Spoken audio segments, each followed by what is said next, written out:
Good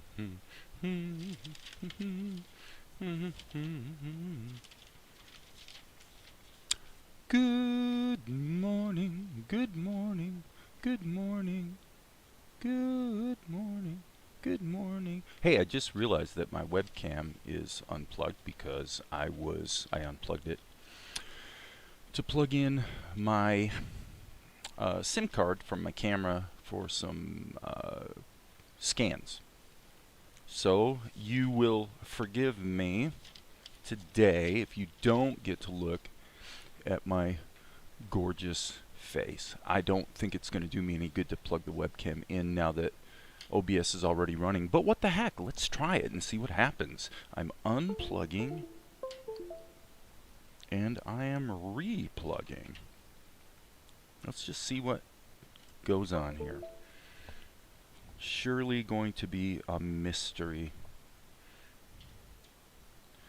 So, before I get going too far,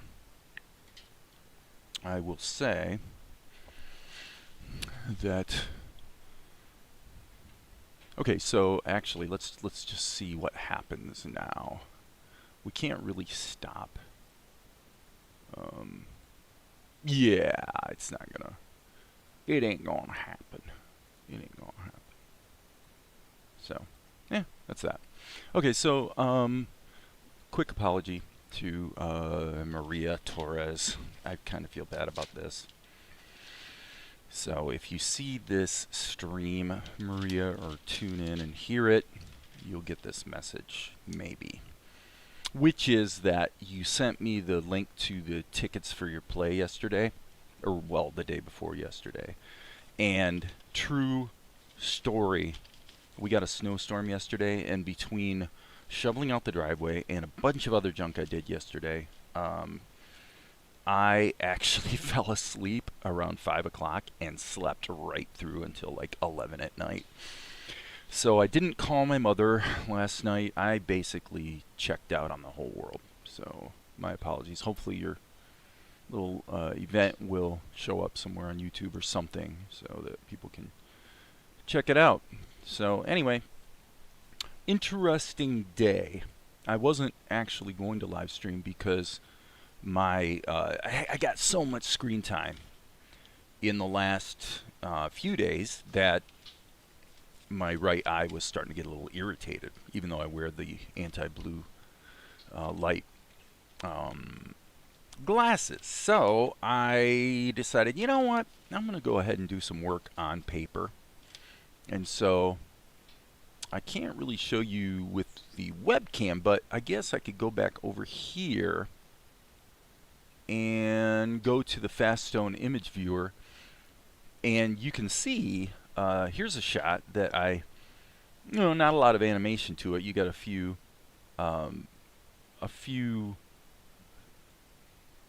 facial positions. So this is what actually got scanned into the computer. I found this to be a quite worthy experiment, and that's with a pretty aggressive exposure on the camera. So there's still some cleanup required, but basically the lesson I learned from this for me would be that working on paper, again, a couple different experiments, is that you're going to quite literally, here's another example, by the way, just quick and dirty cleanup. You're going to literally spend most of your productive creative time on the cleanup process. Morning, Dirt. And so if what you're after is the sort of late 1960s Disney aesthetic visually, then it could be quite a useful workflow, actually. It's what we see in shows like this, like in Sword in the Stone. You know, you're seeing a real, let's just kind of bounce around here, but very, very bold lines. You know, again, the cleanup process is almost punitive. So for me, not really worth it. So if we jump over here to my paint, we see that some notes I made about this. So, and these are kind of the takeaways on paper workflow. that a paper workflow is great for cleanup and practicing and planning. But what happens is if you actually took the drawing and laid it on top of your tablet screen and traced it, you'd get as good a result. You know, obviously you're going to do some additional tightening up of the art, but basically it's actually a lot faster and easier to just trace from the paper onto a tablet screen. Professor Farnsworth is telling us that with thankfully because of some suggestions that Darren T, who everyone should subscribe to if you're into using Tahoma or OpenToonz. But one thing he suggested, I don't remember, he suggested something and it triggered a thought process, and I realized that every time I take some art from Krita and paste it into Tahoma, it actually gets immediately saved in the extras folder of your project. So jumping back here to the Faststone image viewer, it all gets saved here. Now, to be fair, going through your extras folder for your Tahoma or OpenToonz project does kind of suggest that once in a while you probably want to go through this folder and cull the contents and delete stuff that you're definitely not going to be reusing later or whatever. But it is quite useful that anything I cut and paste into Tahoma, when I save my Tahoma file, it gets saved in here. Which means that to take this image, for example, to reuse it or to touch it up, dragging it back into Krita is a doddle. So that's quite useful. So you can't really exactly cut and paste back from Tahoma into Krita, but so I'm feeling pretty good about this workflow. And by the way, speaking of my paint, for me, probably somewhat bizarrely for some people, if I'm in a frame of mind where all I want to do is just draw and work out, you know, some stuff on paper, quote unquote, if you hit F12 in my paint, you get a couple benefits that are kind of interesting. This is my paint 1, by the way, version 1. I don't like later versions of my paint as well. But the thing you get with my paint is, number 1, an infinite canvas. And whatever you select, or not even select, there are no selections, but anything that you, if you hit Control C, instantly that becomes available obviously here. The actual brushes in my paint are in fact the exact brushes that you're using on a raster level or with, you know, the my paint brushes in Tahoma. So you got the same brushes, and so even if I don't even want to deal with animation but just kind of work out a drawing, I'm finding it's quite nice to just have the big space, big clean. There's nothing there. If you want layers, you can do layers. And in fact, one other thing that's useful with my paint is you can like turn this layer opacity down. I'm pretty sure if I cut and paste this now into Krita or something else, this opacity does not go through the clipboard. I'm pretty sure it doesn't. In other words, you still get the full density of your drawing. So if you were wanting to sort of work out some animation concepts, you could actually do this kind of thing, and then when you hit Control C, only the active layer actually gets pasted across the clipboard. So it's kind of handy if you're wanting to do some quick and dirty. Hey Maria, did you hear my apology? I'm going to assume you didn't, so I'm going to say it again since you're here. We got a snowstorm last night. I'm out there, you know, shoveling the driveway, and then there's a bunch of other things happened during the day. Anyway, long story short is I crashed out at like 5 p.m. and I mean I was out like a light, and I didn't even wake up till. So anyway, long story short, with the long introduction here is that this workflow of kind of bouncing between Krita, Tahoma, and even my paint is actually turning out to be quite nice, quite useful. So what do we got? Well, we are scarily close to the end of this episode, and so I went from this shot to this one that I'm working on right now, and this is like diving right into animation immediately. He whips around to a completely different angle, and this is really where the shot takes place, so that's where I'm at with this shot.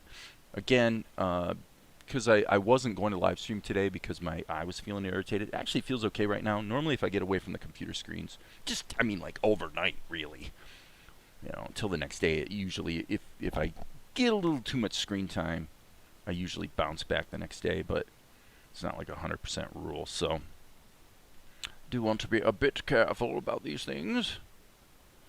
So, he's got a little bit of lip sync, and again, this is a fairly intense situation, meaning that I really am doing a lot of like bouncing back, looking at the shots, making sure this is going to flow nicely through to the end of the episode, which ends, of course, with a pull out on the original establishing shot for this scene.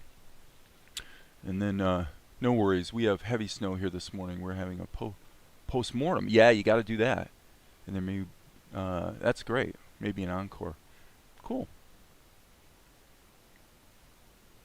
So,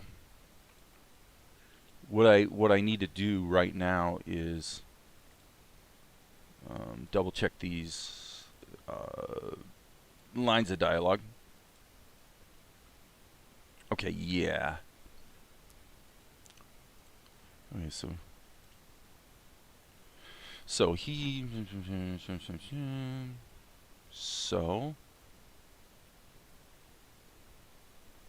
okay, he says that's not important. What is... Oh, he says, who? Okay, he's got to get a message to somebody in the Palace of Confident. Okay, so this I believe I did. I don't think I live streamed this particular shot. You just said it was important. Well, of course it's important. It's not important for you to know. In fact, the less you know, the better. Okay, there's that. Okay. So now he whips around and goes into this next line of dialogue. So where are we at? We're here. There's a secret place where it will be found by the right person. By the way, to be fair, true disclosure here, I don't know that that's the best line of dialogue I've ever written. It's fairly well troweling the plot point into the dialogue and probably should be rewritten, but that's okay. I have to say, by the way, one point about lip sync. I bounced at times between doing a more, what I would call the anime protocol, which is open mouth, closed mouth, open mouth, closed mouth, which I've kind of, which is this, but I've amended it to say, well, let's take open mouth, closed mouth, and add an ooh sound, like an O or an ooh type sound, round mouth. Pretty much that's it, though. But I will say that as I was sort of reviewing my notes related to the project, this is probably where we want to be. We don't want to be doing too specific lip sync and with a lot of phonemes, and the reason for that is that basically the current state of the market is such that probably this show is going to see a lot more action overseas than domestically. Actually, that would be my expectation based on what I'm able to know about what's happening in the marketplace with platforms, you know, that it might appear on, right? So for that reason, we're going to stick to our guns as far as our lip sync approach. To wit, he says there's a secret place will be found by the right person. Let's get that in there. All right, so we're just going to smack in. I'm going to, by the way, I'm going to consider kicking up the brightness on my monitor here. That may be a little dangerous, but it just feels like it's a little bit dark. I've got it basically down all the way, so that's better. I don't think that affects what you guys see. But, okay, so this is actually Asher. So we'll save our work. I'm learning with Tahoma as well to save early, save often. This paint layer is what? Oh, this was just getting us. What the heck? Oh, this is a sketch of Mel. Okay, okay. I got you. So yeah, we got to get Mel in the picture, and we'll probably repurpose him to a degree from another shot. Well, that's where this comes in handy again, like right here. Let me see. Now the ability to reuse these shots. Look at these. Look at that. That definitely could become quite useful. Let's slap it in there and see how it matches up size-wise. Okay, so we have a little bit of a problem with the alpha channel, don't we? Yes, we do. Well, that's the thing about TIFFs. One thing I've learned recently is to stick to my guns as far as when I render out of Tahoma, I don't render TIFFs. I render dragging and dropping. So what I'm going to do is I'm going to use kind of the magic wand that selects all the black and just hit delete. And I think we're just playing here. We're just playing. I'm going to take this paint layer out, and what I'm going to do here is I'm going to assume that probably we can change Mel's direction.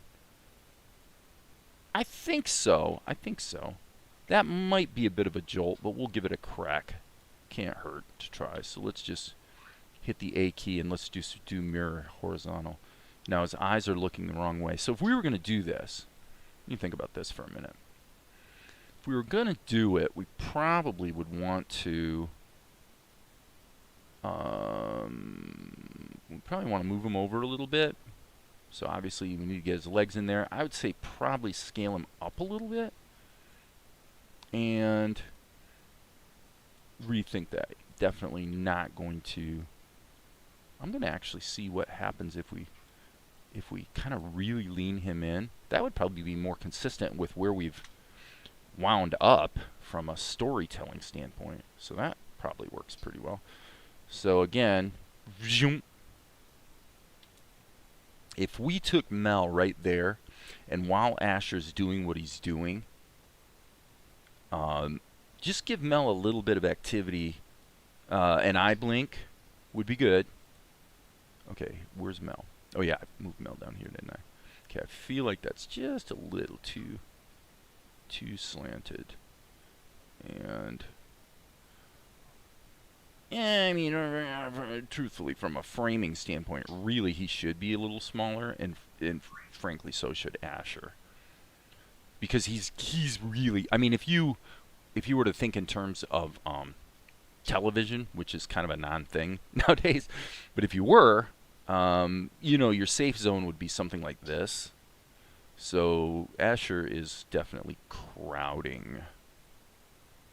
So what if we go like this, and then when he lands, we go ahead and bring him down a little bit. Probably that's a little too much. And then we'll patch it up. We'll patch it up, make it work. And as usual, save early, save often. And then what I'll do is actually take this key and move it back to here, and then just move that like that. So we're doing a slow in with the paper. I keep hitting the spacebar because I switched the hotkeys in Krita to match Tahoma. So rewind and play our K and L instead of W and spacebar. Not sure that was such a great idea. Alright, I'm going to take this whole thing and frame it a little more over this way. I'm just going to keep working with Asher here. So I kind of want to get him a little more on the rule of thirds. I think that's probably okay. So this is sort of the fiddling you do. I'm moving this around so that we don't get this wacky tangent like that right there would look really stupid. So try to get the tangents out of there. Now I'm going back to the hand layer, and again, just putting in the tween. Boom, that's all that's required for that. Okay, not bad, not bad. Let's look at Mel.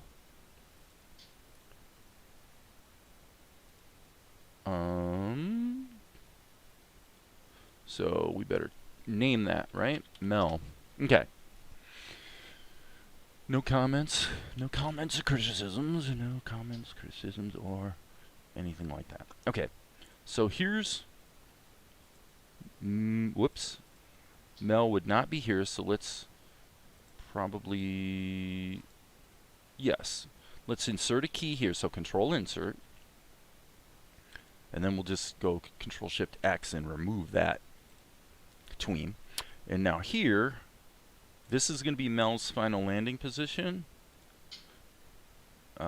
So here we should probably give him the same motion blur situation we're giving Asher. So I'm going to go ahead and move him a little bit because it's almost like the camera's whipping around, right? So we'll just go like that. And then let's do a motion blur. And it was big. It was something like 85. Yeah, there you go.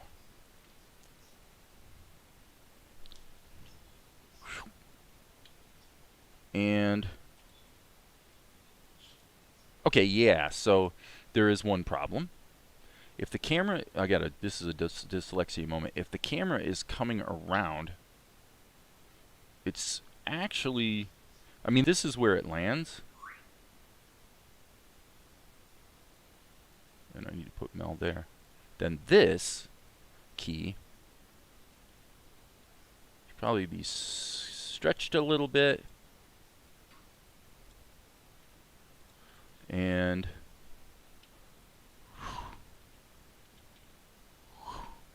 okay, now obviously there's a little bit of a wacky moment there with Asher. Yes, right. Okay, so we actually want him there.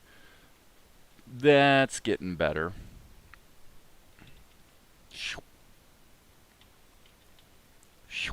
Alright, I think what I'm going to do here is maybe render this and cut it into the show. Getting a little bit of a jolt on the background. So let's just compensate a little bit by scaling the background a little. I think that'll probably take care of it. Again, I mean, it's a cartoon. Yeah, that's better. Yeah, okay, cool. Alright, now, this is actually where the cut and paste thing might come in useful. We basically, I really kind of want Mel to push in even further, kind of lean into the situation. So let me see. Okay, so he's got his, we really don't need to jump to Tahoma. I was thinking maybe, but actually, let's do this. Let's solo the Mel layer, turn on the onion skins so we can kind of see what he's doing. I want to do a slow out, and in this case, this is a real small movement, just enough to kind of show us that he's taking a peek. And if we combine that with maybe a little bit of a eye blink, that will look quite nice. Okay, so let's save our work. Check in messages. Nothing going on. Got 8 concurrent viewers. Welcome on board, everybody. Okay, I'm hitting the L key. Again, that's not the default in Krita. Not the default. In fact, what is the default? I think for playback, default would be the space bar. And the W key, which I've always used for rewind or first frame, is my own hotkey. So, okay, not horrible. However, I really want a little bit of a pause there. So we're going to go land. And I'm actually thinking this shot should, or this frame should be a little anticipation. So I'm actually going to move him in the wrong direction slightly. And let's see if that felt good. Oh, that did not. Too much of a jolt. So what we would have to do is let's just move this downstream, copy that one there. That gets us back to a nice continuity, and then we'll see if we actually need to remove some. Yeah, that anticipation didn't work at all. I'm actually just going to undo that. Well, sometimes you make mistakes.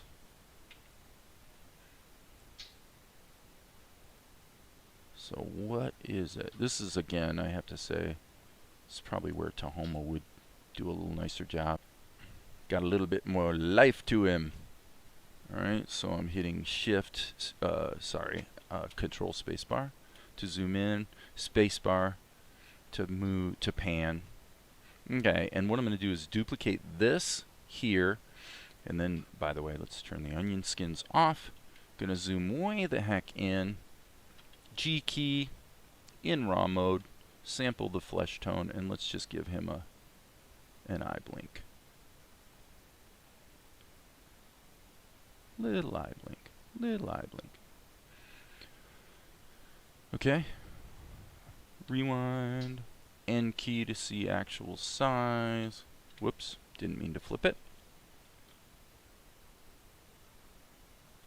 Okay, bump, bump, bump. Now, let's get really jiggy with it. This is gonna be, I'm gonna actually solo this again. Okay, here's what I'm gonna do. I'm gonna give myself a safety net here. What I'm gonna do is just duplicate all these keys, and now what I'm gonna do is go ahead and just very carefully select his head. Now, yeah, I think what I'll do is actually go Control X, Control V, stick his head on another layer. Okay? So now what we're gonna do is go here, again, solo this layer, and I'm going to chop this boy's head off on all 3 of these frames. And the reason I'm going to do that, what's going on here? Let's turn this off. Ah, I was seeing the duplicate, so I'm going to hit Control Shift A, then GE, so I'm essentially just going into erase mode. Whoops. Now I'm just going to zip way in here and just clean this out. This doesn't have to be perfectly clean because obviously his head is going to be overlaid over top of it. So let's clean out the boy's head. It's never fun to lose your head. Hey Blifton. Morning, Yvette. Alright, 5 key. Okay, so now, again, this is just a little experiment we're doing here. Alright, I'm going to take this key off, and the reason I did this is I want to see if we like it a little better with his head craning just a little bit more and a little bit more. And then we'll go a couple frames and once again give that boy an eye blink.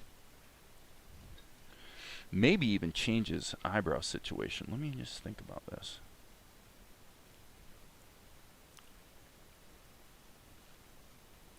Let me think what I want to do. I think I'm going to reverse these. Actually, strike that. Let me sample that color first. Okay.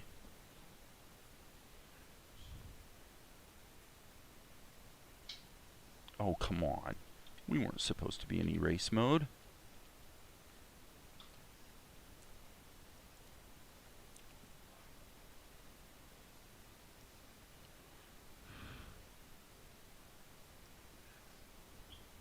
Whoever thought you could be so meticulous with a doggone eyebrow. Well, I tell you something. Eyebrows are huge. There's so much expression you can get out of eyebrows. Alright, and I'm even going to put a little... That was a mistake. I got to undo that whole thing. I just had a stupid attack. Sorry.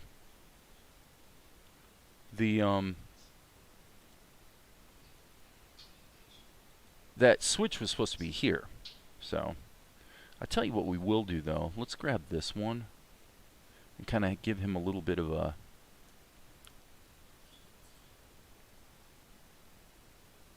something like that when he does the blink. Okay, and then probably, I guess what we want to do is just erase these eyebrows completely.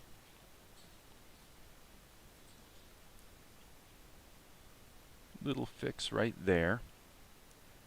Okay. Sample that color. Now, I'm going to hit the M key and flip this.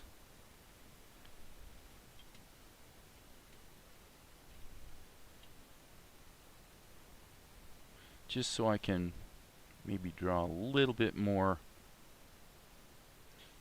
loosely.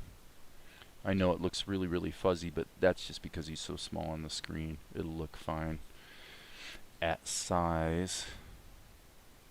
And one could argue that I'm going to hit the B key. Whoops, didn't mean to do that. Sample that. Turn off the stabilizer. Just a little bit. Right there, just a little bit. Yep. Okay. N key, 5 key. Let's see how it looks. Save our work. And hit the old L key. Oh yeah, that's so much better. Oh my gosh. Wow. Okay. So here's what we're going to do. We're going to grab this block of keyframes right here, and we are going to simply copy them to there. Whoops. Keep hitting the space bar. I love that. I love that. That looks good. That looks good. Now we do have a bit of a problem with Mel on his arm, but we'll get to it. Don't you worry, we'll get to it. Okay. Let's get back to Asher's. We'll put Mel in a group, by the way. Control G. Mel GRP, and let's save our work. Now let's put Asher in a group as well, and give him a mouth layer. M-O-U-T-H. Okay. Alright, so there's a secret place where it will be found by the right person. Yeah, in fact, another reason why that line needs to be, this line needs to be amended so that it puts Mel in the position of delivering the letter. There's a secret place.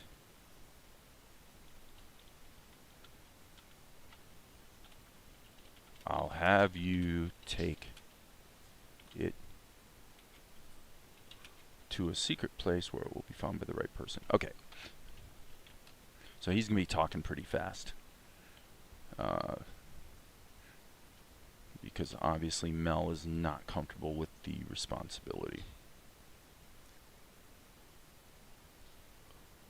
Okay, Asher mouth. We'll insert a blank keyframe here. And now we need to just get the mouth shapes in there. Let's do G key.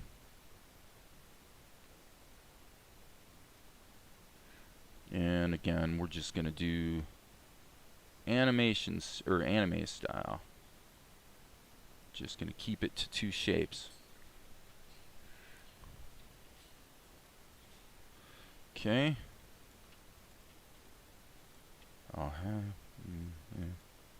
I'll tell you what, I'm just going to like duplicate this whole cluster. See, his sort of robotic speech too is sort of helped by the fact that Mel is moving around in the background. So let's see, let me get his line of dialogue. I'll have you take it to a secret. I'll have you take this to a secret place.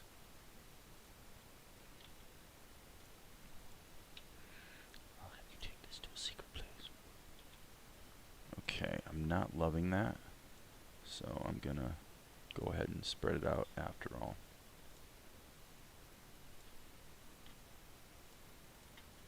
Even though he is yakking a lot. I don't think the rapid lip sync is quite working.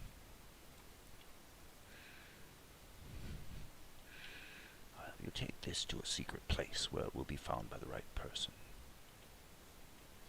I'll just go like that, and then insert a key, zoom in, insert a key, file, save. Okay, looks like no comments or criticisms. Thank you, people. I say this is a good time to render this and see how it cuts into the show. So we've got, it looks like maybe a rogue keyframe down here. Yes. So we will chop that out. And while we're thinking about it, maybe we should just deal with the background sky right now. So that's pretty easy. We want a blue sky-ish. And we'll just move that down below. And then maybe darken it a bit up top. Where is... Ooh, I need to put my airbrush in there. Doggone it. Doggone it. I knew there was something missing. So... let's see. I want to go to... Usually there's an all option. But okay. Oh, I see. That doesn't do the trick. Okay, let's go back here. I'm going to have to open the Docker here real quick. This is a bit of a clunker. So we're going to put this in the Dave. We're going to put the airbrush. Saving my work, by the way.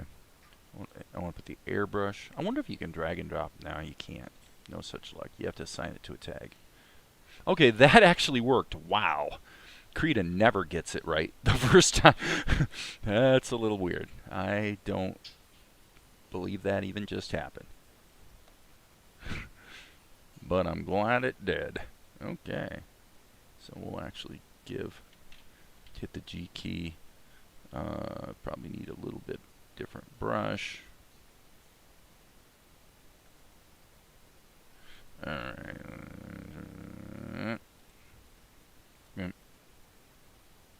Yeah, that's fine for purposes of just having the earth out there. Maybe add a little bit of a... Let's cheat with our cloud brush. We'll turn the opacity down a little bit. That's just too much. Too much. It's got to be very subtle. Very subtle.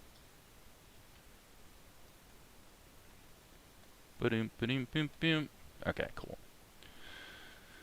Alright, that can be baked down, so Control E. File, save. Okay, so let's pop this into the show. We're going to go to, let's say, frame 56. What shot is this? This is 404. Let's render this into folder 404. And we will typically call it 404. Let that render. And see how she's flowing. Flowing, I say. Okay. So we're going from this. And by the way, there is actually a characterization problem in this prior shot. But I'm guessing it's not going to matter because... And the thing that's a little strange here is... when I'm not in thumbnail mode, it doesn't highlight it. I had to switch the media pool from thumbnail mode because it was making Vegas lock up repeatedly. Not cool.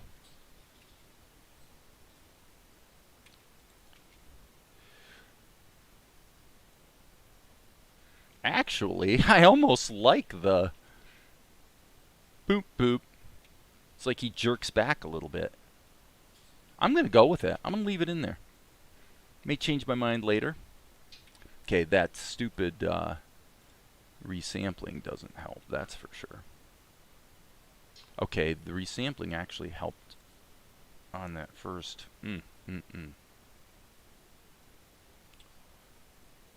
Okay, so I see what we've got. We need to go ahead and trim this to maybe like there. Yep, that's working. Okay, cool, we got it. So bloomp, bloomp. You found by the right person. Boom. Okay. Okay. And actually, I'm going to add one thing. He says the right person. Yeah. I'm going to put Mel saying in there because then it's going to cut to a close-up. We'll redraw him for the close-up, but that'll work. So Mel group. He doesn't really have a mouth, but we only really need one frame on the head layer. So I will say,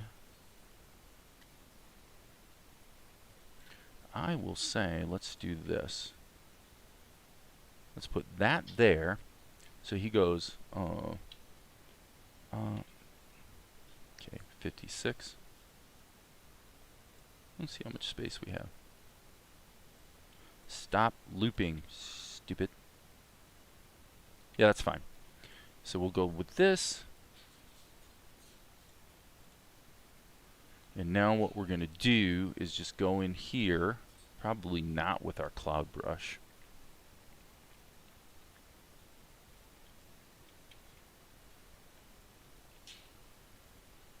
That's not dark enough.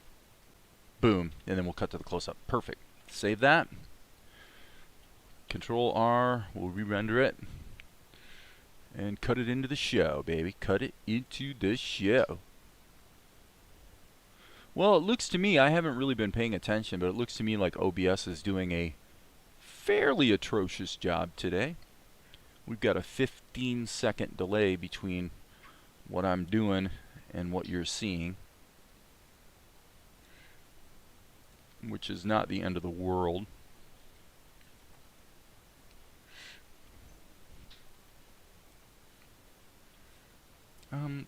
Boom. Okay, so this can be removed from the show. And now what we have to do is get Mel. Oh boy, I'm thinking we go to these close-ups. Yeah, let's go back to this. Holy cow. That's 401B. Nice. This will save us some time. So let's pull up 401B. Recent scene file is 401B. And let's discard the changes. Load the new scene anyway. Okay. So this might be a bit of work because we're going to have to, as we did the other day, we're going to have to sort of plumb through all the facial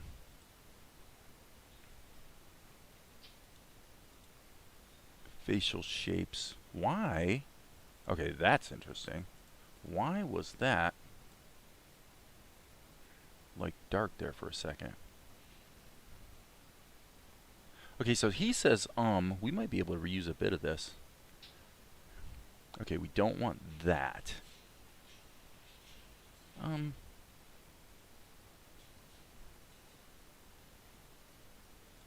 I think let's clone the layer, okay, or the level. Reason I want to clone the level, methinks, is because I would like to be able to paint into the level. I think you have to grab the header of the level, like this part. Let's see. Maybe it's cells. Yeah, it's clone. Yeah, clone cells. So actually what we want to do is clone cells. Now, we might not have to, come to think of it.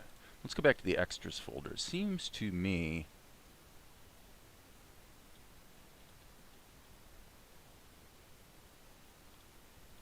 okay, yeah, that's referenced externally. So, a few small, Blifton says, a few small buffers, not bad. Good. Yeah, it's like I said, the delay is 15 seconds. It seems like when it disconnects, it reconnects pretty darn quickly, like within a few seconds for sure. So, okay, so let's just kind of proceed cautiously here. We've got him in this position, and here his eyebrows are reversed, but I would say that probably doesn't matter. But what I'm thinking about, just let me think here for a second. Let me think.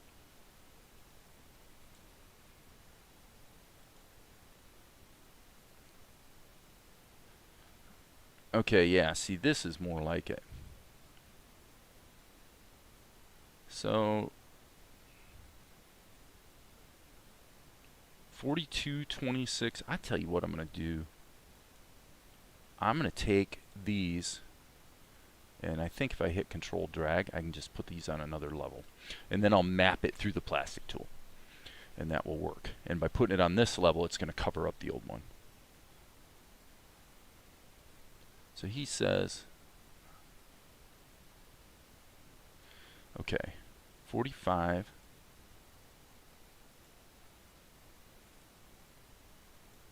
I was thinking this little segment would be useful. So let's grab this and hit Control Drag over here.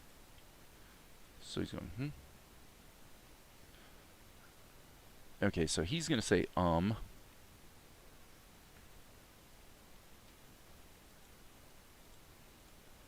Okay, there's the one without the mouth. So let's put that one in there, and we can put the mouth on a different layer.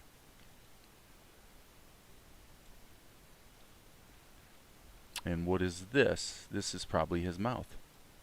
Yep, that's the mouth layer. So that will go, we'll just move that to the right. Okay, cool. This is shaping up.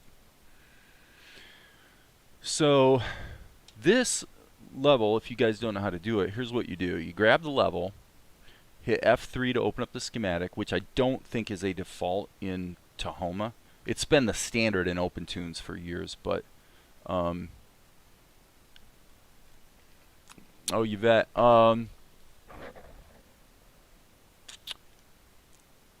Well, the difference between 44.1 versus 48K is pretty nominal. I mean, for the purpose of doing things like pitch changes, you know, those are the typical sample rates. So unless you're getting into serious pro level, you know, 96 K sample rate and 24-bit audio, it doesn't really matter, 44 or 48. So take your pick. It's going to be about the same either way. You're not going to be able to hear the difference. The main thing with pitch change is that you can't go very far before it wrecks it. But you know, there's a plugin that somebody put a link in a couple days ago on the live stream of a thing for changing voices, and I went and checked it out. And the promotional video has this really cool sort of hip hoppy music going on in the background where they're showing you all the features of the software. Okay, for changing your voice, you can change your voice into male, female. You know, you can sound like Liam Neeson, whatever. And I'm thinking to myself, okay, the one thing they didn't include in the promotional video, if you can believe this, is what it sounds like when you actually do the pitch change on a human voice. Okay, so like the most important thing they left out. So I'm saying to myself, okay, yeah, this software like really sucks. They're probably advertising it on Facebook for like $39.95, and they're just trying to get all the suckers to yeah, you don't need to export in 96K, especially when you go to MP3. So okay, let me explain it this way. When you do processing that is being generated 48,000 times a second, okay? So if your amplitude of your audio was particularly high, in other words, it was pretty loud, then theoretically some processing of that audio could cause it to clip, because you're adding or multiplying two of those numbers together, and the intermediate value could be greater than the size of the actual sample format. Okay, I know that sounds like a bunch of hooey. The bottom line is this: any respectable software, including Audacity, what it does is it converts your audio from the bit depth, which is probably 16-bit depth, and it converts it to 32-bit floating point when it does processing. So that way, the intermediate value is a much bigger potential number. It does the math and then converts it back to the actual sample rate. Okay? So, but here's the bottom line. I have not used the native pitch shifting in Audacity. If all you want to do is pitch shift, then fine. You're going to, as long as you keep it within one or two, let's put it this way, between one or two half steps, you know, as much as a whole step up or down, you're probably going to be okay. All right? If you speed it up, and then you need to stretch it back out because you've made it too short because it's playing faster, then that's where you might look at using a tool in Audacity like Pulse Stretch, which does a really good job of stretching audio without introducing artifacts. Having said all of this, this would be my recommendation to you if you want the voice to sound natural pretty much no matter what you do. And it would be to do what I suggested the other day and download Reaper. Because Reaper has a third-party time shift, pitch shift plugin called Elastique, which is very, very good. It's in Vegas as well. It's called yeah, if you're going to try to change your voice to male, then you're probably going to want to go down about a whole step, number one. You're probably going to want to really make sure that you try to read the audio in a way where you build as much maleness into the acting as you can. You know, just save yourself some trouble and try to get as close as you can without the pitch shift. Then the pitch shift will probably be fine. If you want to get rid of artifacts, then you're going to be better off with something like Elastique, because all you're going to do is you're going to lower the pitch, but you're also going to slow it down, which could be a good thing. But, you know, your mileage may vary. If I have to do a pitch shift, like in a movie or something, and I need it to be really convincing, I always use Elastique to do the pitch shift, because it's just a much higher quality. And they have presets that are sort of optimized for the human voice and things like that. So anyway, a bit of a long rant for nothing, I suppose. But the short answer to your question is the rate of 48K does not really matter for what you're doing, because all the processing is actually happening in the intermediate values. Again, that probably doesn't make a lot of sense to you, I suppose. But anyway, shifting here, what I want to do now is I'm going to take column 5, and I want to pipe column 5 through the plastic tool. Okay? Is that right? No, I'm sorry. My bad. My bad. Not column 5. Column 4. I want column 4 to go through the plastic tool, and then as you can see instantly it's whooped into shape. Okay?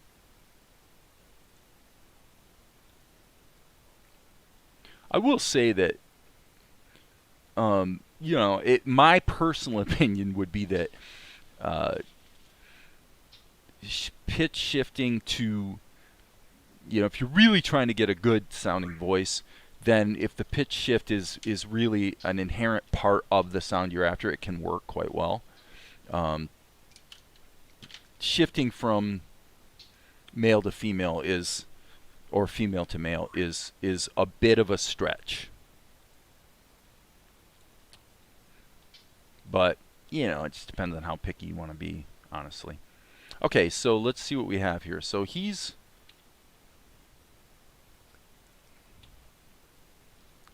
got some dialogue.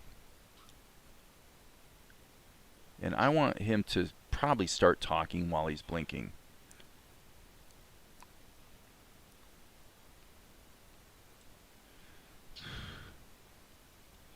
And what does he say? His line is pretty important.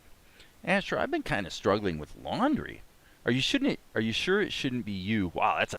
And then Asher jumps in and says, I cannot. He definitely sees where this line of dialogue is going. Okay, so Asher, I've been kind of struggling with laundry. So we've got 11 phonemes. Yeah, sure.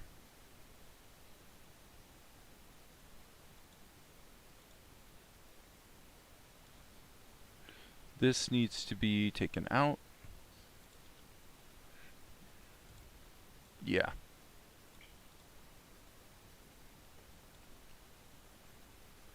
I've been kinda struggling with laundry.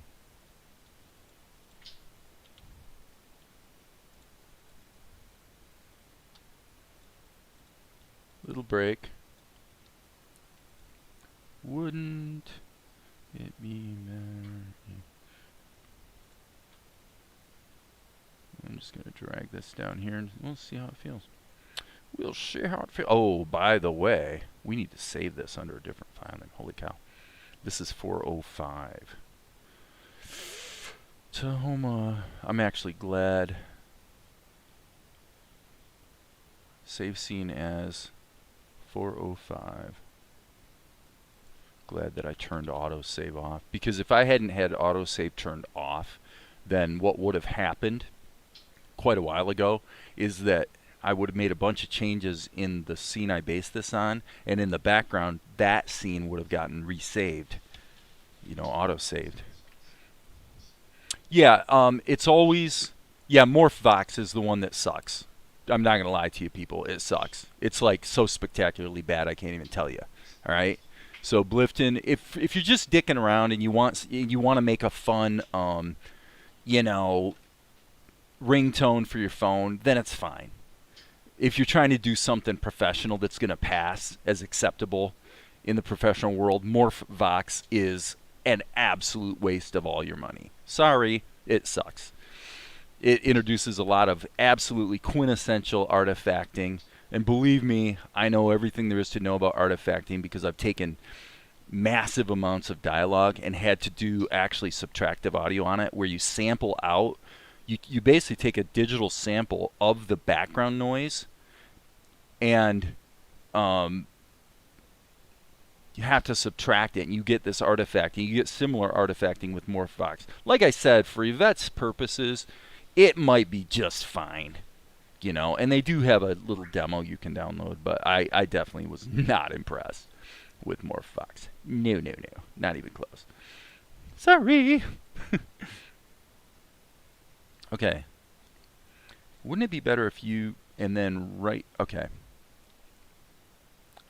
What we need to do is extend this way down yonder. And now we can take this and actually delete this column. Boom. File, save all. But yeah, Blifton's right though. You're always going to have better luck with pitching up a little bit versus pitching down. And if you're a soprano, yeah. If you're a soprano, this is where pragmatism just kind of comes to the fore. It's like I was talking earlier in today's live stream about doing cleanup on pencil art versus tracing it. I mean, you can make it work. Like, you can do pencil. This is what you're trying to do with your voice is not at all different than what I was experimenting with doing with a pencil drawing. You're taking something that's not right, and then you're doing some digital processing to see if you can make it right. That's what you're really doing. Well, the problem is, as I say in your case, Yvette, your best solution, if you really want it to be good, is probably to just have a guy do the voice for you. You know? And then if you wanted to, you could use the tools in either Audacity or Reaper to maybe adjust the timing of it, you know, or even to make his pitch change a little bit. If you needed it to sound a little bit like a question, so it goes up at the end of the line, right? Things like that you can do with digital tools, but a hardcore switch from male to female or vice versa is like, it's a bit of a fool's errand if you want the results to be, you know, not sort of comically stupid sounding. Again, for a ringtone or something, it's fine. For most real world work, it's probably you're beating a head against the wall. But that's my opinion. Take it or leave it. Take it or leave it, I say. Are you sure it shouldn't be you who... Okay, and then Asher jumps in and says, I cannot. So Mel's got to go into a bit of a reaction here. So, not trying to discourage you, Yvette, not at all. I mean, like I said, it might be just fine, but I'm assuming you're working on your book trailer or something, and yeah. So now I want to go through and see if there is actually an expression in here. There really isn't. That might be okay, actually.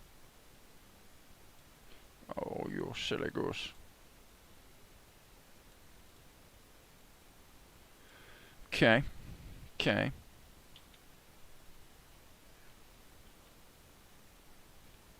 I'm in... Well, shoot. Yeah, sure. I've been having a hard time with laundry. Are you sure it shouldn't be you who... Okay. Why did that jump? Oh. I put that like a bonehead in the lip sync layer or level. Sorry.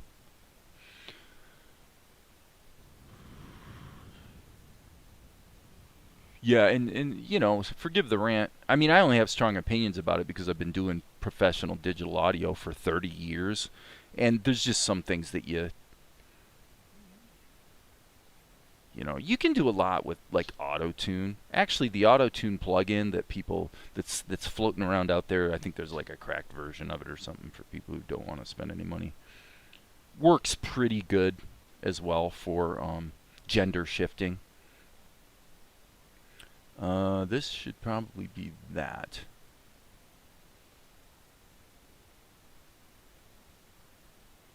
Okay, and now what I want to do, gotta be careful here. Let's go to 45.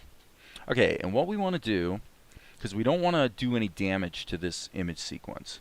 So what I'm going to do is I'm going to hit a duplicate and then immediately delete the picture from it, so that I can go back here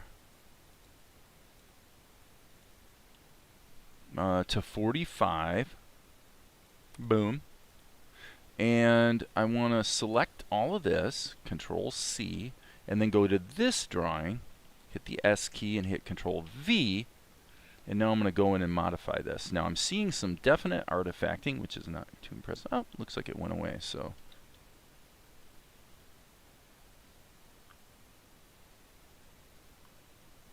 So what did I want to do? I wanted to take this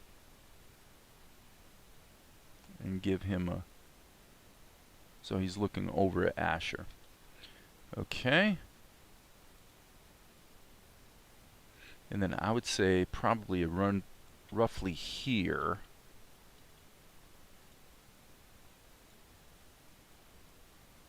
Roughly, whoops. Roughly here.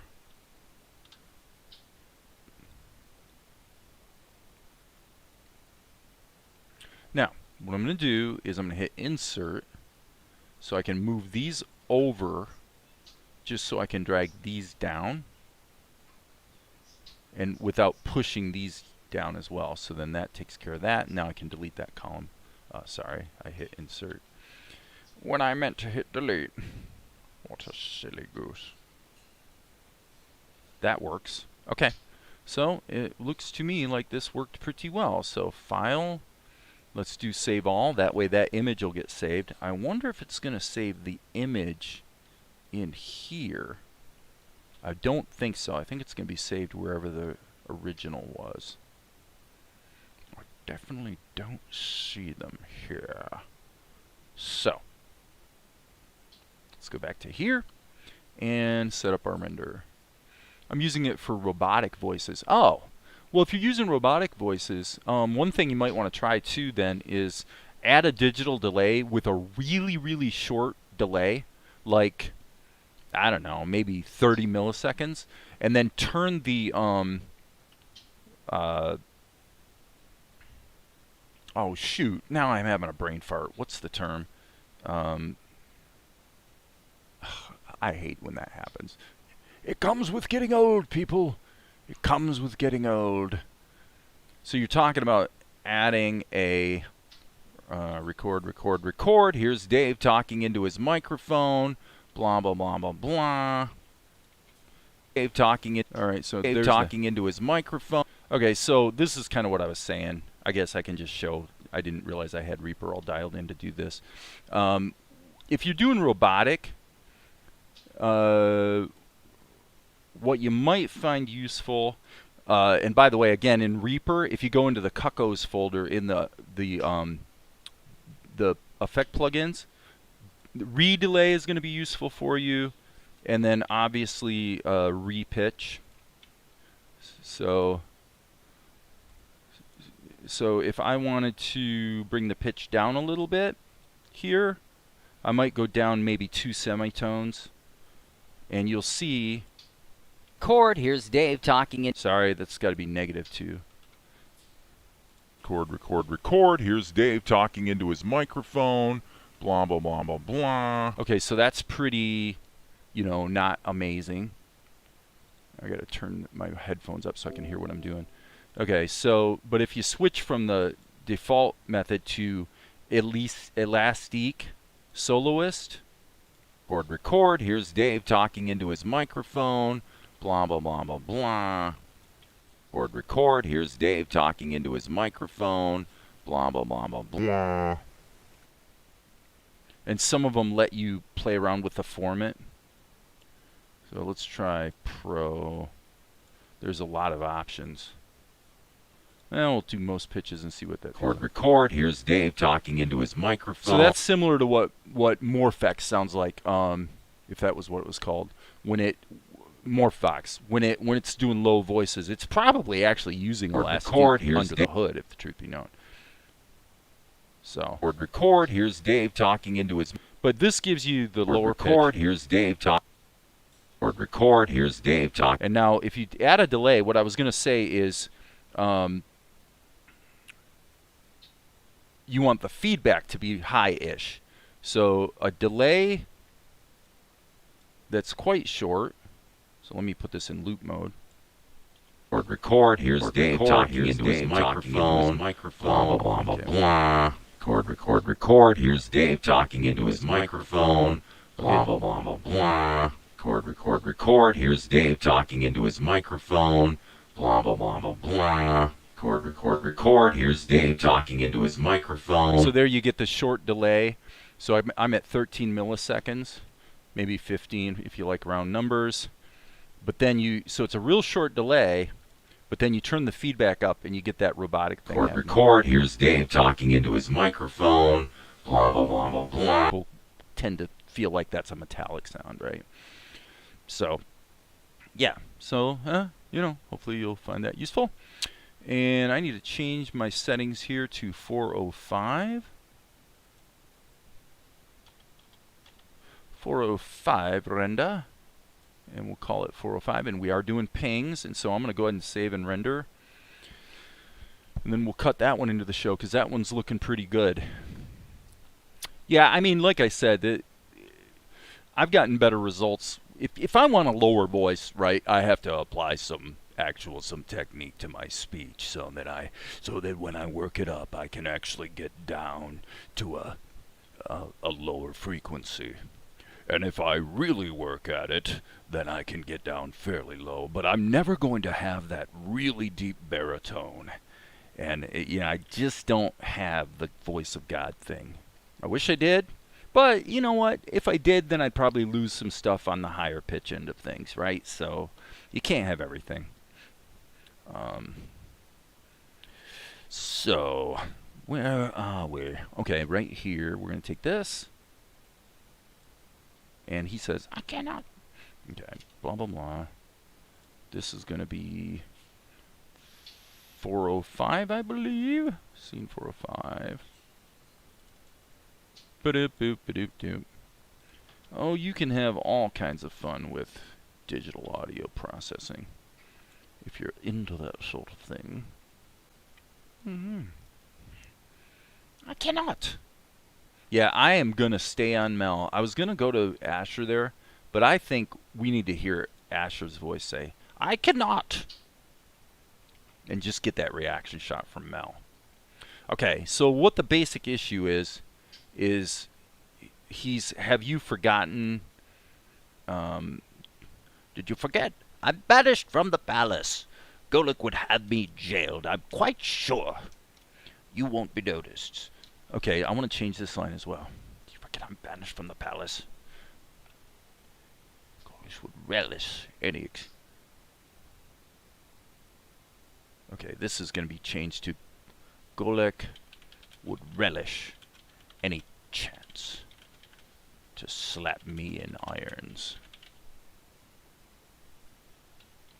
And we'll add a beat. Is a parenthetical. You won't be noticed. Okay, so cool. Did you forget I'm banished from the palace? Golik would relish any chance to slap me in irons. The other thing about voices is you really have to commit 100%. I've found you know it always kind of bugged me. Like you would hear voice actors that have done cartoons and things. You'd hear this common refrain, and the refrain was that it's really more about the acting than the voice. And I always thought, yeah, right. Come on. But the more I fiddle with this stuff, the more I think they're correct. It's really about more about the acting performance, because your pitch can be off by a bit, and if you get the characterization,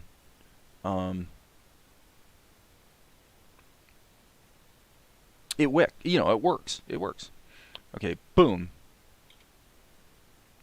Now the question is, what is his pose going to be?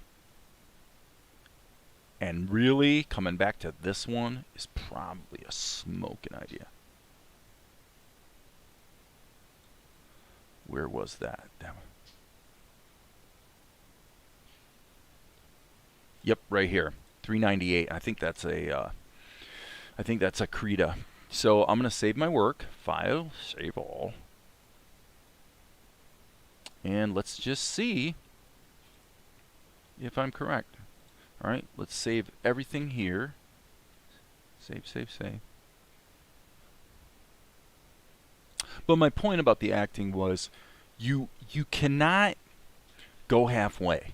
Okay, when you do the voice, like if you're inhibited, and this has come up plenty of times actually in the real world for me. If there's other people in the house, and you're sort of inhibited because it might actually sound kind of stupid, right? It's a little embarrassing, right? If that happens, it won't be good enough. You have to commit 100% to performing the character. And if you do that, it tends to come out pretty well. That's my experience. Your guys' mileage may vary. I just use the word your guys', the phrase your guys' in a sentence.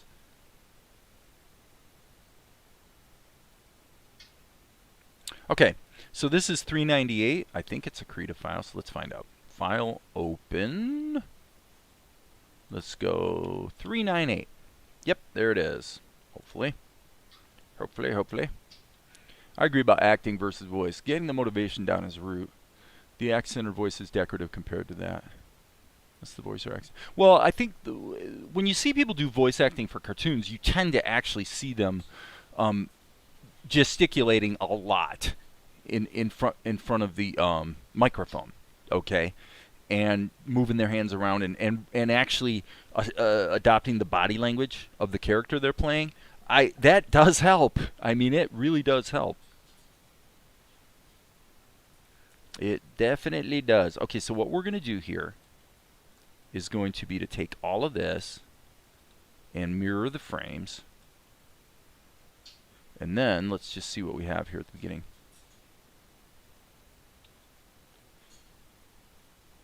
Okay, I'm going to say, let's get rid of the mouth. I like that. Okay, so we'll go here, boom, put that there. Let's just go ahead and redo the mouth. We'll just redo it. Okay, and then this is going to be shot number 4. 406? Yep. 406 it is. Save as 406.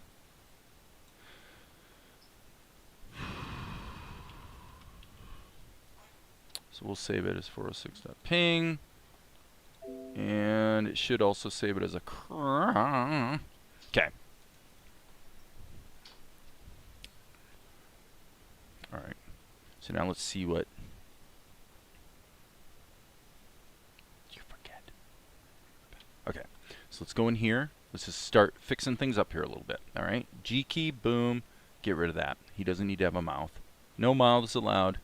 No mouths allowed, people. It's okay on this transition. Alright. Mouth layer.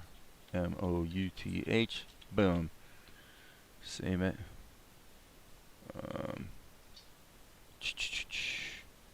Okay, mouth layer. Need to insert a key.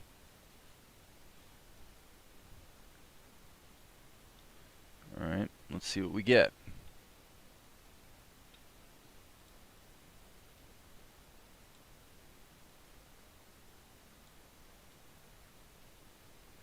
Okay, that really is not the right shape. But I want to go back here, insert a key. I said insert a key, curse you. Take this out and insert a new key.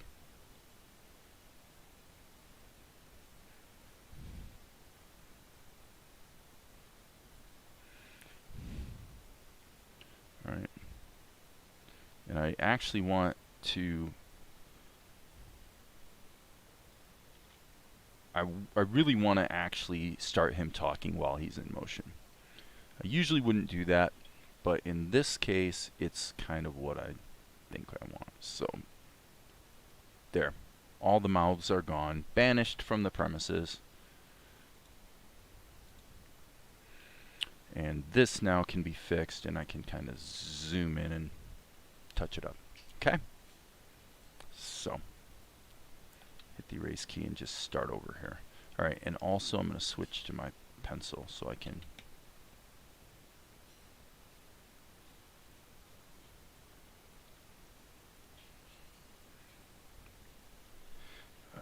Alright, insert a key.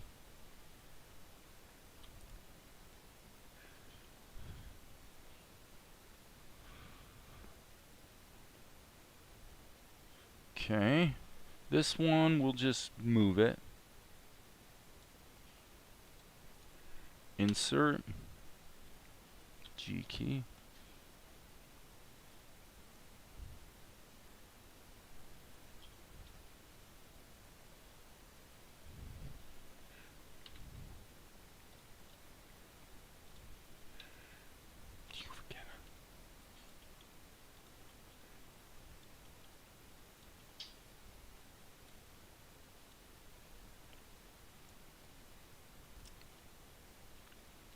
Okay, let's move these downstream for the moment.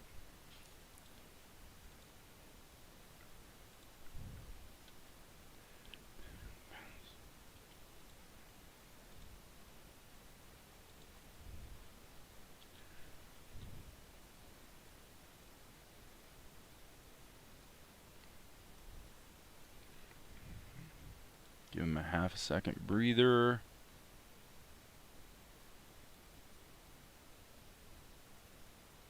Boom. Insert a key.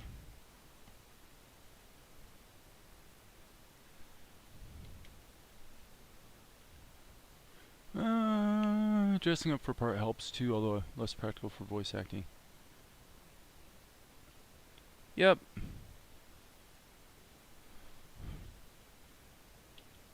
Oh, come on.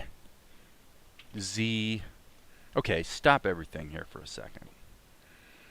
You saw what just happened. It's annoying. In the layer list, the mouth layer is selected. In the timeline, the mouth layer is selected. But because I've selected a cell in this track, it deletes him instead of the mouth. It's the only area where Krita respects your selection in the timeline in terms of what layer it relates to. So the only time where it actually works against you and is counter useful, that's when it works. Every other way it doesn't. What makes way more sense to me is if I grab this cell, then by gum, that layer should be selected automatically. Am I insane? I probably am. Okay, G key. What does he say? I'm sure? Does he say I'm sure? No, he just says Golik. Golik would relish any chance to slap me in irons. Go.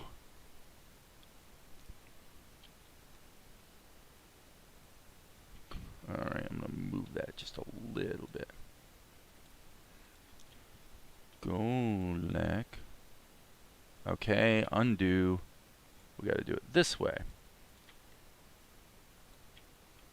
Golek would. Golek would relish and chance to slap me. Let's try that. Golik would relish any chance to slap me in irons.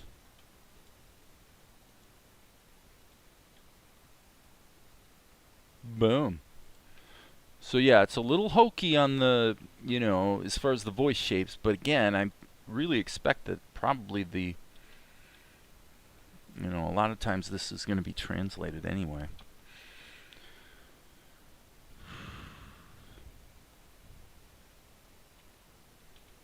You forget I was banished from the palace. Golik would relish any opportunity to,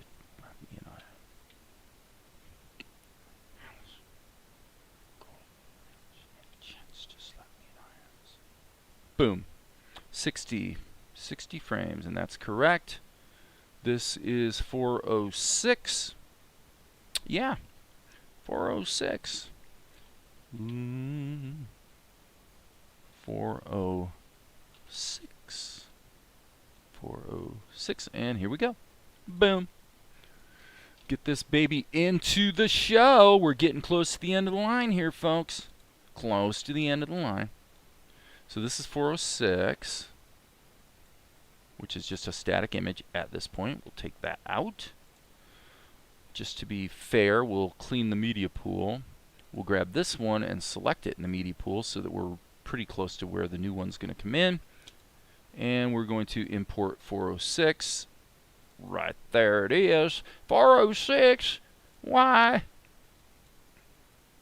I can't even believe it. It's wonderful. Alright, 406, and it is selected. Nice. Properties, disable resampling, move these guys downstream. Alright. I'm going to... You forget I was banished from the palace. Golik would relish any chance to slap me in irons. Okay. It's working. It's working. And rotate it a bit. So let's go back here. This is going to be 407. Let's go back here and file. We're going to save this as 407. Now this is going to be an interesting bit of acting. Alright, let's just turn the mouth level off.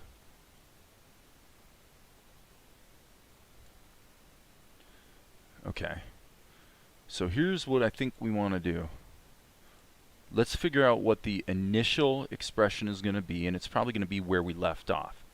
Okay, so there it is. So let's take 46, and let's just get rid of everything else. We're just starting clean here.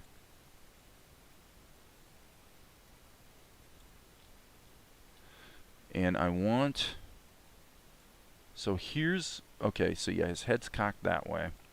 So we want to have this here.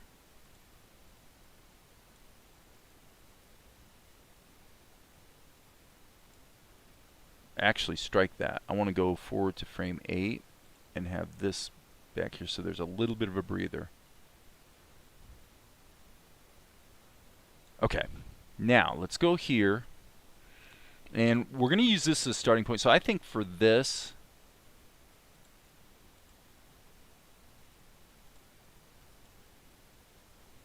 we might want to just build up some new shots. I'm going to hit, I'm actually going to add a couple blankies here. Blankies, I say. Blankies. Oh, yes. And then dupe, dupe, dupe. I'm going to hit D a few times and save all. That way I'm adding new images. And by adding them on the end of the image sequence, I'm not running the risk of corrupting an earlier scene that was dependent on this ordering of images. A little bit of a clunker, for sure. Boom. So now my question is, what if I take this and put it in here? Does that capture the right attitude? Yes, but. Yes, but. Okay. So this one, we can make a duplicate. So I'm going to hit D. And what I want to do is fix this up a little bit. I don't quite like what I'm seeing here. So I'm going to grab that brush, hit the R key,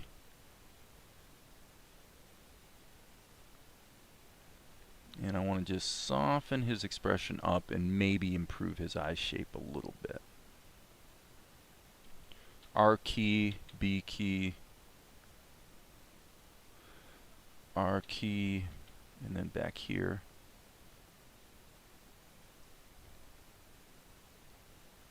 Want a little bit of emotion in the expression there. I don't mind that other one being in some of the earlier shots, but okay. Now I got to look at what he does, because this is actually a pretty delicate line of dialogue.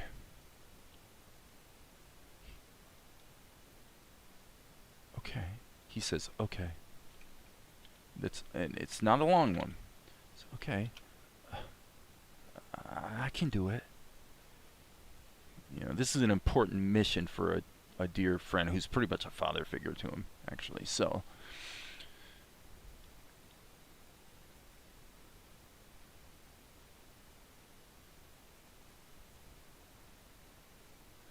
now I think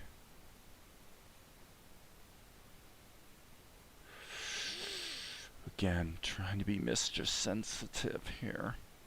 Mr. Sensitive.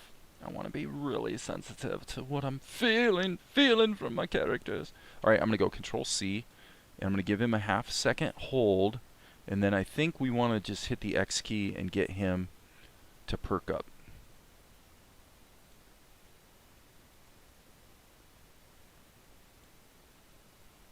What? Oh, I see.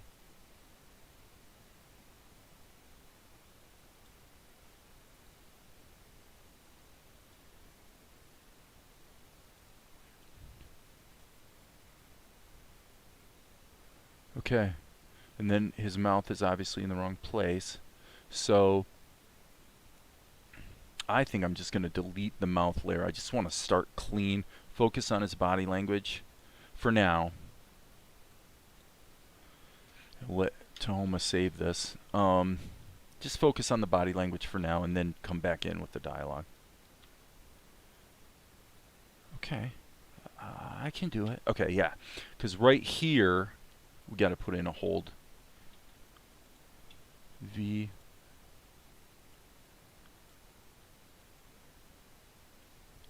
I think a very little, and then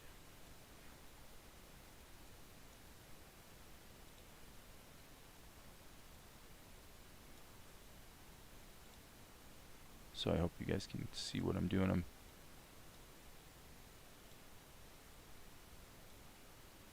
And then what will his final position be here? Okay, I don't know if this will work. I'm hoping. It's too much. Whoa, is that way too much? Holy cow. Okay. Okay, yeah, there's a, yes. Okay, that's a bit problematic. Let me think about this for a second. It seems to me, let's just take this one out.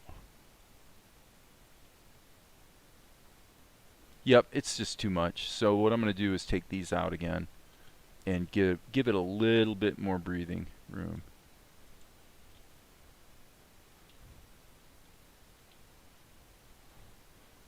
Okay. I think when he says okay is when we should actually get the nod. Oh, this is touchy stuff, man. You get it right, it really feels good. Okay.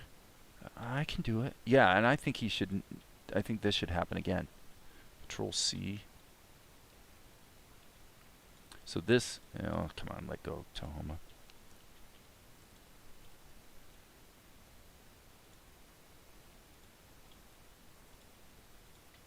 Control C, Control V, and then I want to actually reverse these.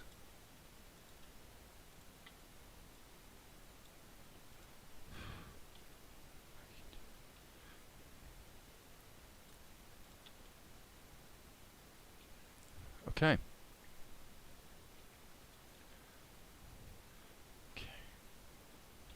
That's too late.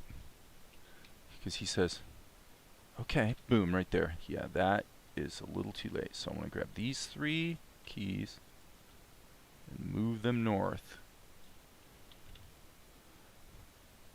Okay. I can do it. I like that. I like his resolve. That's what I was after. Okay, so let's get the lip sync in there, and I think we'll be pretty much rocking. So we'll just create a brand new layer, make it a smart raster level, and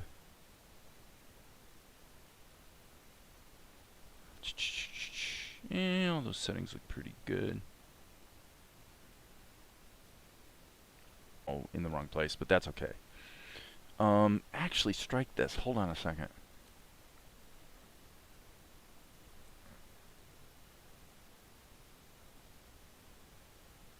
Yeah, that's going to be a pain. Let's not do that. Let's not pipe it through. Because then you can't draw in the X sheet. I'd rather just have the mouth positions sort of forcibly put where they need to be. So what I'm going to do is actually grab the translation tool, or I should say the animate tool, and put in a key right there. And we'll just kind of follow the pattern of the plastic tool. So Control V, and then this would be, gotta look here, it's hard to see what the freaking shear, I guess, rotates on the top. That should look right. Okay, so it didn't create global keys, so the rotation wasn't baked into the first move. So this is where you got to be careful to make sure you set keys for everything that's going to be animated.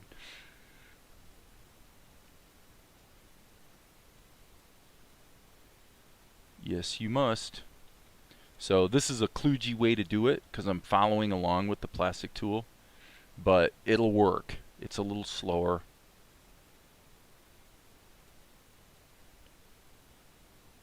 So what we want to do here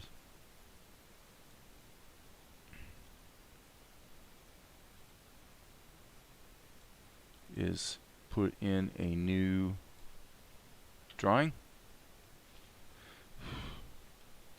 Let's zoom in. B key.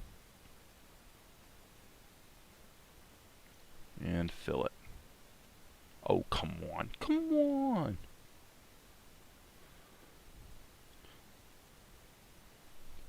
D. And I'm going to actually just hit the B key and give him a second. Slightly larger. Fill tool is already in race mode, or I mean lasso mode, and I see a glitch here. I'm going to go here.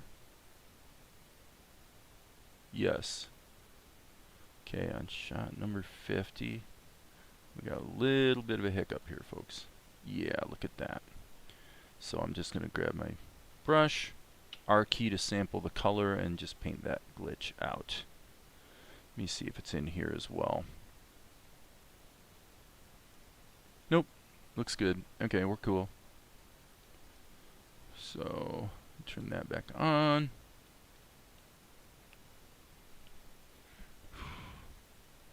Okay, different interpolation. Urgh. Oh man, that's so freaking annoying. So freaking annoying. A for animate tool.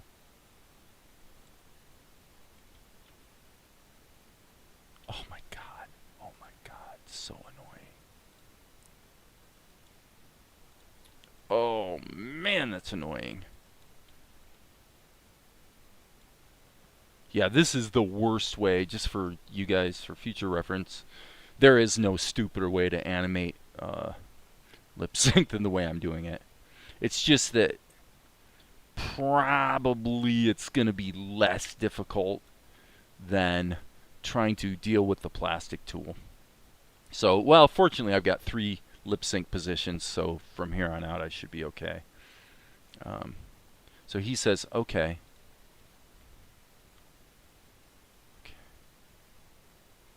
Right, so this is going to be the standard mouth shape. Hello. Grab that. And then what we got to do is again match the plastic tool. Why? Okay, I see. So we've got a duplicate key here. Control V. And then basically a little bit of a rotation. And now what we're seeing, and by the way, I've talked about this before. This is where keyframe interpolation, as amazing and wonderful as it is, you can see that this is where it all backfires, and it winds up taking you 10 times as long because you're having to deal with coordinating these animation keys together than if you had just said, you know what, I'm just gonna like redraw the mouth for every single frame. Would be actually faster. Crazy. Crazy, crazy, crazy, but true. See that? Because you got this little change to there. So we've got to add a little rotation.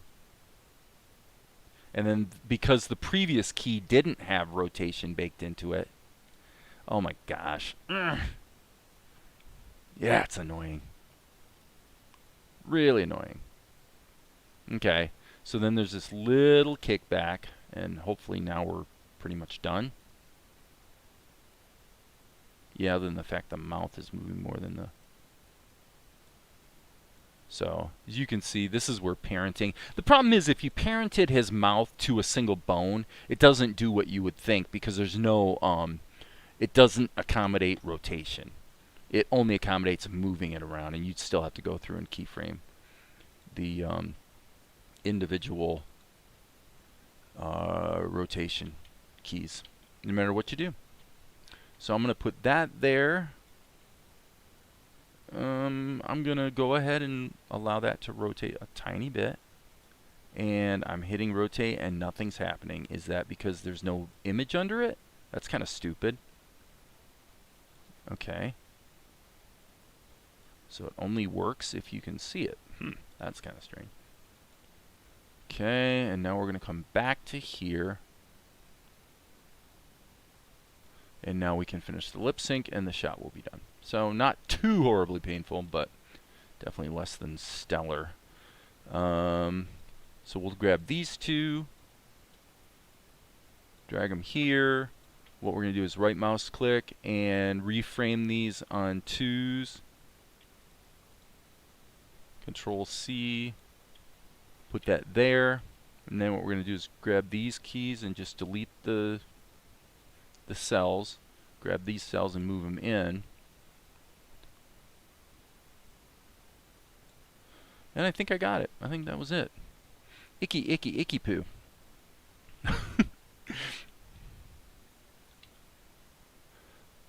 Okay. I'll do it. Okay. There's a little problem in timing. Yeah. This nod happens way too... The nod happens too late. So I have to look at this. He gets to there. And then there's a hold. I think what we want to do is actually take this out, take this out, move these north, move these north. We got to keep them in sync. See if that works better. Okay. I'll do it. Yeah, that worked. That worked. We got it. Okay. So this is shot number 407. Let's make sure our render settings are correcto. Output settings. Yeah, that needs to be 407. And save and render. Okay, and we can cut it into the show. And now we're down to the last shot of Asher. And I've been live streaming for 2 hours. I think I'm going to go ahead and take a break. Deal with the last shot of Asher probably offline and grab some lunch. Yeah, it figures. It's almost 1 o'clock in the afternoon right now. So let's get this in the show, see how it's looking. I'm liking the immersion of it. It's emotional, I tell you. Emotional. Emotional. So very, very, very emotional.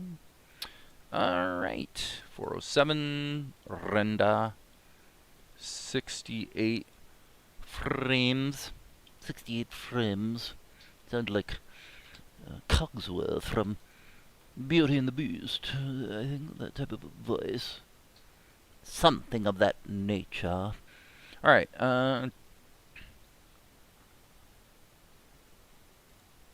that resampling didn't work. Okay. Okay. I'll do it.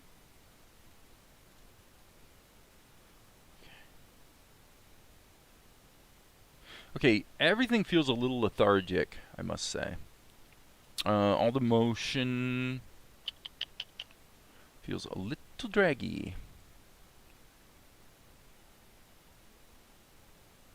So what I'm going to do this the simplest way possible, which is I'm going to literally just take out keys. Like this. I'm going to take out these 3 and see how that feels. Okay, I would still want the hold though. So I got to see what my frame is. Boom, right there. So it's boom, yeah. So this hold needs to be in there. And that is all too draggy. So this, take 1 frame out. 1 frame might be all it needs. I don't know. Boom. Snap.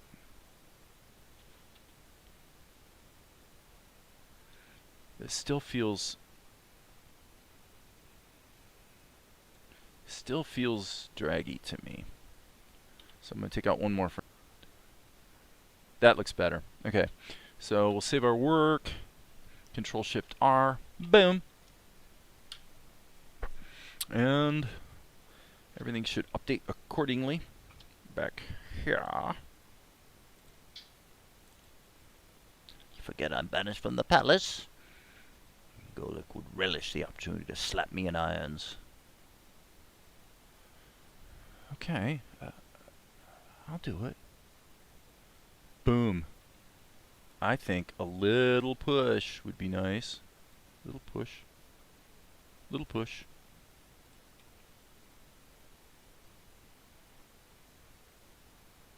Boom. I'm depending on you, Melchizedek. This letter cannot fall into the wrong hands. Okay, that's it. I'm done. I quit. Been 2 hours, almost. And it's been a good session. Got a lot done. And who knows? I might be back later today. Good luck with your voice manipulations, Yvette. And I will see you guys very soon. As you know, there will be more later.